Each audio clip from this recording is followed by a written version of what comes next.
Bonjour les amis, mon nom est Julie et bienvenue à Pop! Nous allons voir ensemble comment Dieu peut remplir ton cœur de joie. Pour commencer, laisse-moi te montrer un objet. Est-ce que tu sais ce que c'est? Oui, c'est une chandelle. Et où pouvons-nous souvent retrouver des chandelles?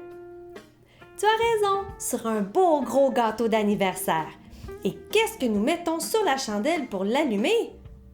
Oui, c'est du feu. Et nous allons allumer la chandelle ensemble.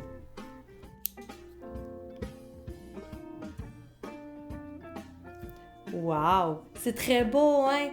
Et si je laisse la flamme très longtemps sur la chandelle, qu'est-ce qui va se passer? Oui, elle va fondre et elle va devenir toute petite comme ça. Ça, c'est à cause de la chaleur que le feu fait sur la chandelle. Le feu est très pratique depuis très longtemps pour pouvoir cuisiner, faire bouillir de l'eau, se réchauffer et plus encore. Nous allons éteindre la chandelle ensemble. Nous allons souffler très fort à 3. 1, 2, 3. Mais le feu peut aussi être très dangereux. Il faut toujours faire attention.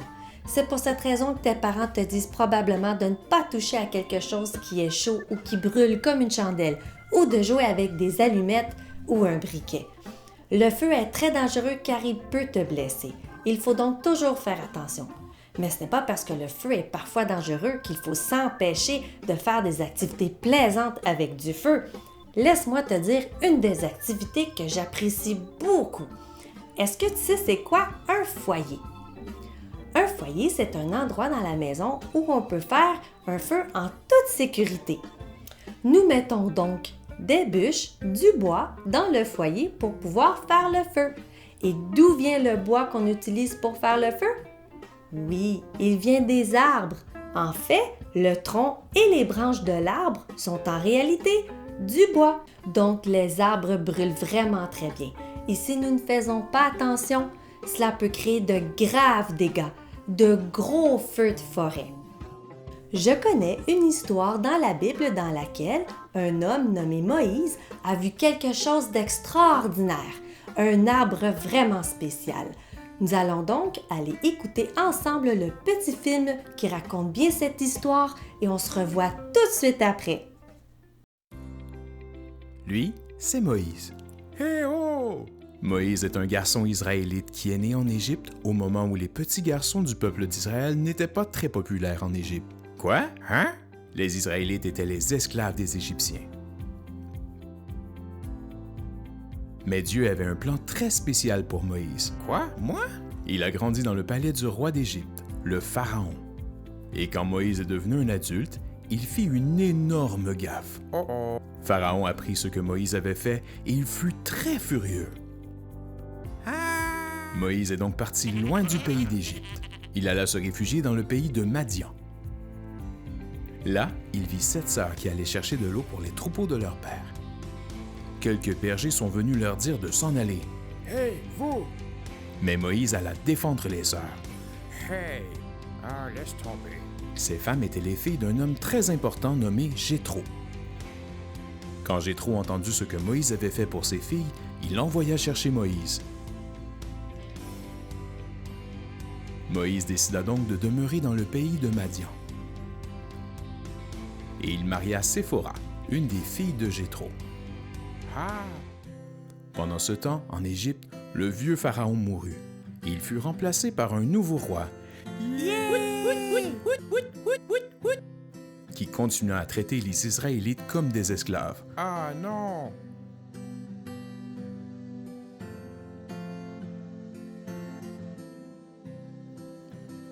Les Israélites crièrent à Dieu à cause des choses horribles que le Pharaon leur demandait de faire. Dieu entendit leurs prières et il savait qu'il était le temps d'agir.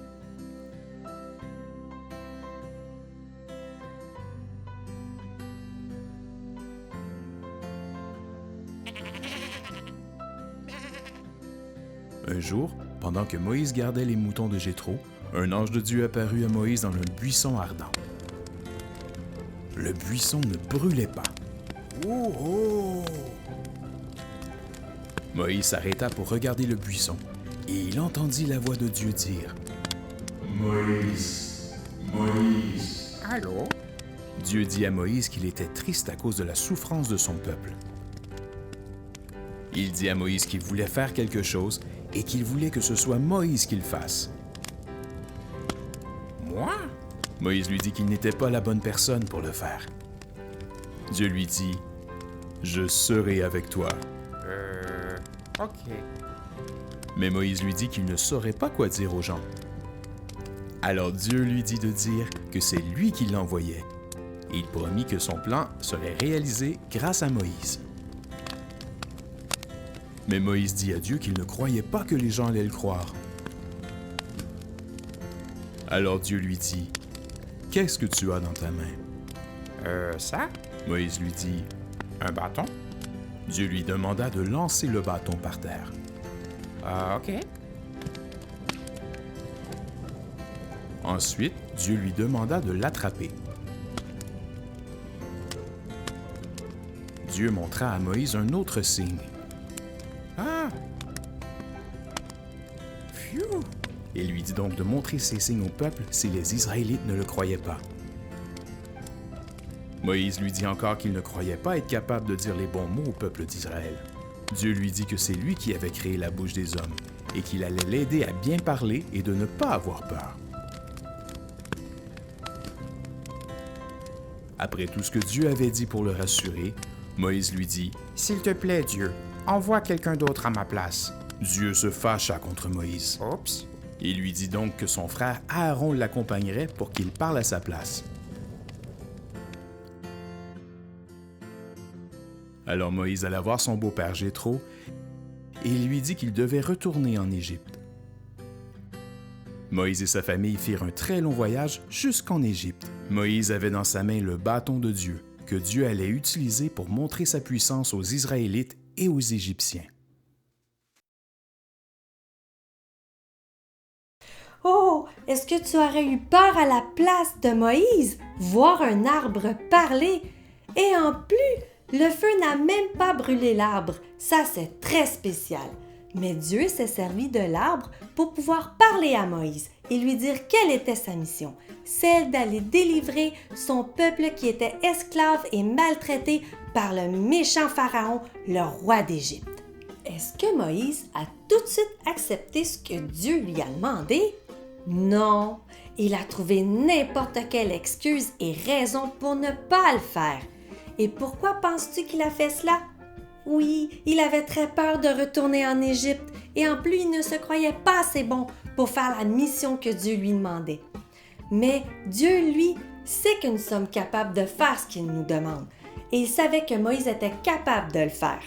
Avant de t'expliquer à quel point la peur peut parfois nous empêcher de faire des choses merveilleuses, nous allons chanter et louer notre Dieu. Alors si tu connais le chant, je t'invite à le chanter très fort, à faire les gestes et à danser. Tu es prêt? Allons-y!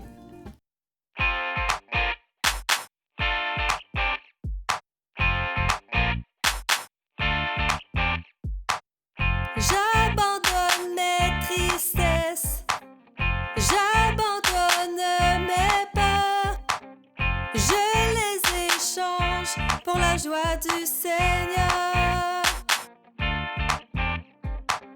J'abandonne la honte, j'abandonne mes blessures, je les échange pour la joie du Seigneur. Oui, Père, oui, Père, oui, oui, Père, oui, Père, oui, Père, oui, oui, Père, oui, Père, oui, Père, oui, oui, Père, Amen.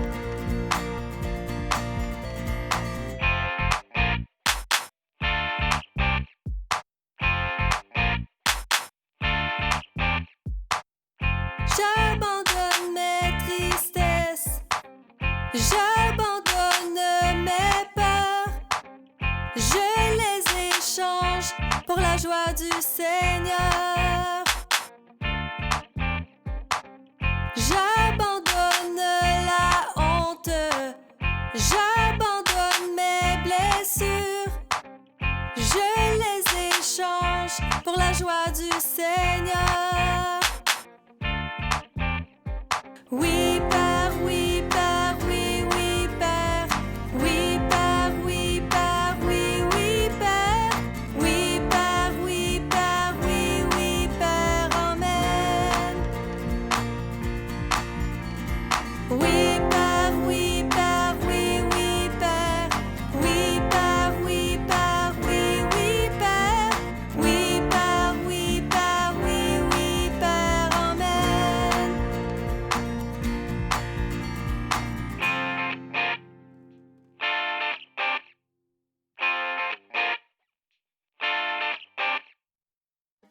Ouf! Ça fait du bien de sauter et bouger. Maintenant, assieds-toi bien comme il faut et écoute bien ce que je vais t'expliquer. Si tu as bien entendu les paroles du chant, nous disons que nous devons abandonner notre peur pour l'échanger contre la joie de Dieu. Dans l'histoire biblique d'aujourd'hui, Moïse a eu peur de faire la mission que Dieu lui avait demandée, mais il a fini par faire confiance en Dieu et à faire la mission qu'il devait faire et cela lui a donné beaucoup de joie. Tu dois également faire ce que Dieu te demande et de ne pas avoir peur. Évidemment, Dieu ne te demandera probablement pas de faire quelque chose d'aussi grand que de sortir tout un peuple d'un pays, mais il peut, par exemple, te demander d'aller dire à un ami qui frappe un autre ami que ce qu'il fait n'est pas bien. Comment Dieu va te le demander? En fait, tu n'entendras probablement pas Dieu parler, mais tu vas le sentir très fort dans ton cœur et dans tes pensées que c'est la bonne chose à faire. Et il se peut que tu aies peur de faire ce qu'il te demande, mais il faut que tu aies confiance en Dieu et que tu crois qu'il va être là tout près, à côté de toi, près de toi pour te donner la force pour faire ce qu'il te demande. Si tu as bien écouté l'histoire biblique d'aujourd'hui, tu te souviendras que Dieu était comme un feu dans un buisson. Eh bien, si tu fais confiance en Dieu, Dieu fera disparaître ta peur comme quand le feu brûle un objet. Tu vois ce papier? Es-tu capable de me dire c'est quoi? Oui, c'est un bonhomme qui a très peur. Nous allons nous imaginer que ce bonhomme, c'est toi ou moi qui a très peur et qui doit apprendre à faire confiance en Dieu. Si nous faisons confiance en Dieu, il va faire disparaître la peur. Laisse-moi te montrer. Wow! Tu as vu? La peur a disparu. C'est ce qui se passe lorsque nous faisons confiance en Dieu. Je sais, ce n'est pas toujours facile de faire confiance en Dieu et de ne pas avoir peur de faire ce qu'il nous demande. Alors nous allons prier Dieu qu'il puisse chasser cette peur pour qu'elle puisse se changer en joie. Montre-moi une de tes mains, montre-moi l'autre, colle-les bien ensemble et ferme bien tes yeux pour penser très fort à Dieu et prions-le. Merci Dieu parce que je sais maintenant que tu es toujours avec moi. Aide-moi à te faire confiance et à croire que tu es toujours tout près de moi. Tout cela me rend tellement heureux car je sais maintenant que tu chasses toutes mes peurs et toutes mes craintes. Merci pour ton amour, je t'aime de tout mon cœur. Amen. Alors n'oublie pas, Dieu est toujours avec toi, prêt à chasser tes peurs. Et il t'aime, fais-lui confiance. Si tu le fais, tu auras plein de joie dans ton cœur. À bientôt!